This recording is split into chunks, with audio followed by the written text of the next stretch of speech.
Hello ವೀಕ್ಷಕರೇ, ನಮಸ್ಕಾರ. ಇವತ್ತು ನಾವು ಕುಂದಾಪುರ ಶೈಲಿನಲ್ಲಿ ಚಟ್ಲಿ ಸಾರನ್ನು ಹೇಗೆ ಮಾಡೋದು ಅಂತ ನೋಡ್ಕೊಂಬರೋಣ. ಕೆಲವೊಂದು ಕಡೆ ಸಿಗಡಿ ಮೀನು ಅಂತ ಕೂಡ ಹೇಳ್ತಾರೆ. ಇಲ್ಲಿ ನಾನು 250 ಗ್ರಾಮ್ನಷ್ಟು ಚಟ್ಲಿಯನ್ನು ತೆಗೆದುಕೊಂಡಿದ್ದೀನಿ.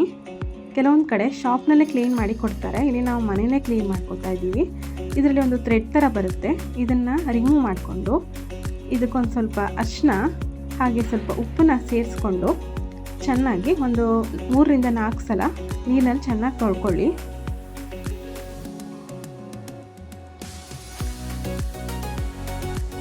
ತೊಳ್ಕೊಂಡ ನಂತರ ಇದನ್ನೊಂದು ಪ್ಲೇಟ್ಗೆ ಅಥವಾ ಪಾತ್ರೆಗೆ ಟ್ರಾನ್ಸ್ಫರ್ ಮಾಡಿ 1 ಟೇಬಲ್ ಸ್ಪೂನಷ್ಟು ಅರಿಶಿನ ಹಾಗೆ 1 ಟೇಬಲ್ ಸ್ಪೂನಷ್ಟು ಉಪ್ಪನ್ನು ಹಾಕಿ ಚೆನ್ನಾಗಿ ಮಿಕ್ಸ್ ಮಾಡಿ ಒಂದು 15 ನಿಮಿಷಗಳ ಕಾಲ ಮ್ಯಾರಿನೇಟ್ ಮಾಡಿ ಇಟ್ಕೊಳ್ಳಿ.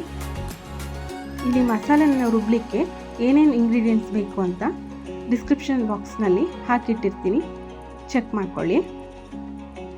ಮೊದಲಿಗೆ ಸ್ಟವ್ ಆನ್ ಮಾಡಿ ಪ್ಯಾನ್ ಇಟ್ಬಿಟ್ಟು ಪ್ಯಾನ್ ಬಿಸಿಯಾದ ನಂತರ 1 ಟೇಬಲ್ ಸ್ಪೂನ್ ಆಗೋಷ್ಟು ಎಣ್ಣೆನ ಸೇರಿಸ್ಕೊಂಡು ಅದಕ್ಕೆ 5 ರಿಂದ 6 ಬ್ಯಾಡಗೆ ಮೆಣಸನ್ನ ಸೇರಿಸಿ ಸಣ್ಣ ಉರಿನಲ್ಲೇ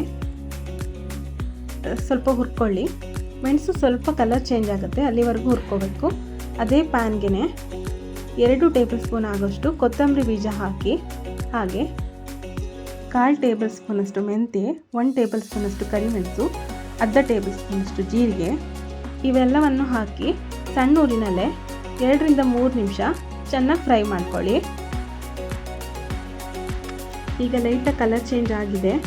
ಈಗ ಇದನ್ನು ಒಂದು ಪ್ಲೇಟ್ಗೆ ಟ್ರಾನ್ಸ್ಫರ್ ಮಾಡ್ಕೊಳ್ಳಿ. ಅದೇ ಪ್ಯಾನ್ಗೆ 1 ಟೇಬಲ್ ಸ್ಪೂನಷ್ಟು ಎಣ್ಣೆ ಹಾಕಿ ಅರ್ಧ ಇಂಚಷ್ಟು ಶುಂಠಿ, ಅರ್ಧ ಈರುಳ್ಳಿ, 4 ರಿಂದ 5 ಬೆಳ್ಳುಳ್ಳಿ ಹೆಸರುಗಳನ್ನ ಸೇರಿಸ್ಕೊಂಡು ಫ್ರೈ ಮಾಡ್ಕೊಳ್ಳಿ. ಅದಕ್ಕೇನೆ 1 ಕಪ್ಪು ತೆಂಗಿನ ತುರಿಯಲ್ಲಿ ಅರ್ಧ ಕಪ್ನಷ್ಟು ತೆಂಗಿನ ತುರಿಯನ್ನು ಸೇರಿಸಿ ಸ್ವಲ್ಪ ಅರಿಶಿನ ಹಾಕ್ಬಿಟ್ಟು ಸ್ವಲ್ಪ ಕರಿಬೇವು ಹೆಸರುಗಳನ್ನ ಹಾಕಿ ಚೆನ್ನಾಗಿ 2 ರಿಂದ 3 ನಿಮಿಷ ಫ್ರೈ ಮಾಡ್ಕೊಳ್ಳಿ.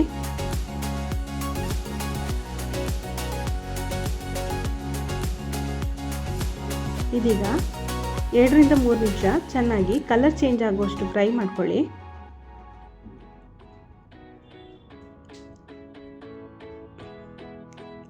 ಇದೀಗ ಫ್ರೈ ಆಗಿದೆ.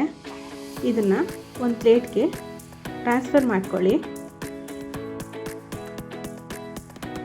ಈಗ 1 ಲಿಂಬೆಹಣ್ಣಿನ ಗಾತ್ರದಷ್ಟು ಹುಣಸೆ ಹಣ್ಣನ್ನು ತಗೊಂಡು ಎಲ್ಲ ಇಂಗ್ರೀಡಿಯೆಂಟ್ಸ್ನು ಮಿಕ್ಸಿ ಜಾರಿಗೆ ಟ್ರಾನ್ಸ್ಫರ್ ಮಾಡಿಕೊಂಡು ಸ್ವಲ್ಪ ನೀರನ್ನು ಸೇರಿಸಿ ನುಣ್ಣಕ್ಕೆ ಫೈನ್ ಪೇಸ್ಟ್ ಮಾಡ್ಕೊಳ್ಳಿ.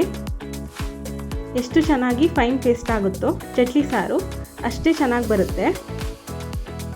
ಈಗ ರುಬ್ಬಿದ ಮಸಾಲೆಯನ್ನು ಚಟ್ಲಿ ತೆಗೆದಿಟ್ಕೊಂಡಂಥ ಪಾತ್ರೆಗೆ ಸೇರಿಸಿ ಅದಕ್ಕೇನೆ 1 ಟೊಮೆಟೊವನ್ನು ಹಾಗೆ 1 ಈರುಳ್ಳಿಯನ್ನು ಸೇರಿಸಿ 20 ನಿಮಿಷಗಳ ಕಾಲ ಮೀಡಿಯಂ ಫ್ಲೇಮ್ನಲ್ಲಿ 2 ಟೇಬಲ್ ಸ್ಪೂನಷ್ಟು ಉಪ್ಪನ್ನು ಸೇರಿಸಿ ಚೆನ್ನಾಗಿ ಕುದಿಸ್ಕೊಳ್ಳಿ.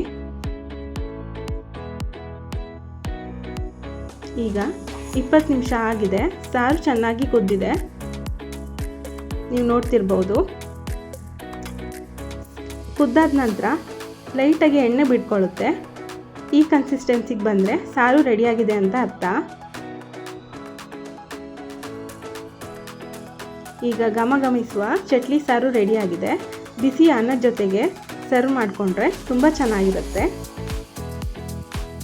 ನಮ್ಮ ವಿಡಿಯೋ ಇಷ್ಟ ಆದರೆ ಒಂದು ಲೈಕನ್ನು ಕೊಡಿ, ಹಾಗೆ ನಮ್ಮ ಚಾನಲ್ನ ಸಬ್ಸ್ಕ್ರೈಬ್ ಮಾಡಿ. ನಿಮ್ಮ ಅನಿಸಿಕೆಗಳನ್ನು ಕಮೆಂಟ್ನಲ್ಲಿ ತಿಳಿಸೋದನ್ನು ಮರಿಬೇಡಿ. Thank you.